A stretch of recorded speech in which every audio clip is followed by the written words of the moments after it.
បានហើយសុខស្ដីបងប្អូននឹងឲ្យខ្ញុំមានអំភ្លីពីរដែរបងប្អូនខ្ញុំមកបង្ហាញបងប្អូនជាមួយនឹង MX 5000 វ៉ាត់បងប្អូន5000 វ៉ាត់សម្រាប់បងប្អូនយកទៅលេង5ទឹកក100អានេះយើងលេងបាន6គ្រាប់បងប្អូនចឹងសម្រាប់បងប្អូនមានចំណាប់អារម្មណ៍ហើយទាក់ទងកំងបានបងប្អូនតម្លៃវា300ជាងទេហើយដុំវា2បងប្អូនដុំវា2ហើយនឹងក្របប្រវែមួយជាហៀង30គ្រាប់បងប្អូនអញ្ចឹងសងខាងវា60គ្រាប់ខ្លាំងគួរសមបងប្អូនស្លេងវាល្អហើយក៏មាន S1002 បងប្អូន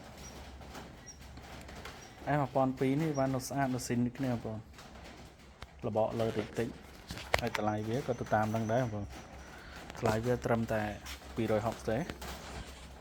ហើយវ៉ាន់គឺនៅស្អាតមែនទែនបងប្អូននៅក្នុងគឺនៅស្អាត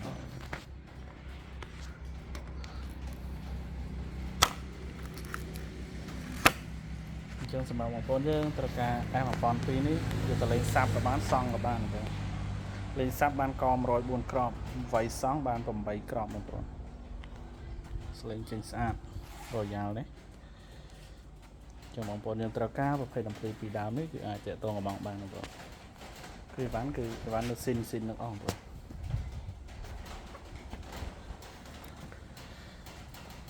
ហើយកង់ដងវាច្រើនណាស់បងប្អូន6ទៅ10គ្រាប់កង់ដង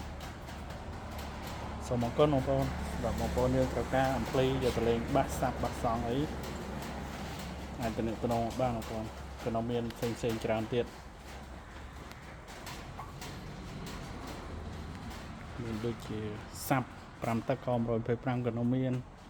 អីគុយអីក៏នៅមានដែរបងប្អូនហើយ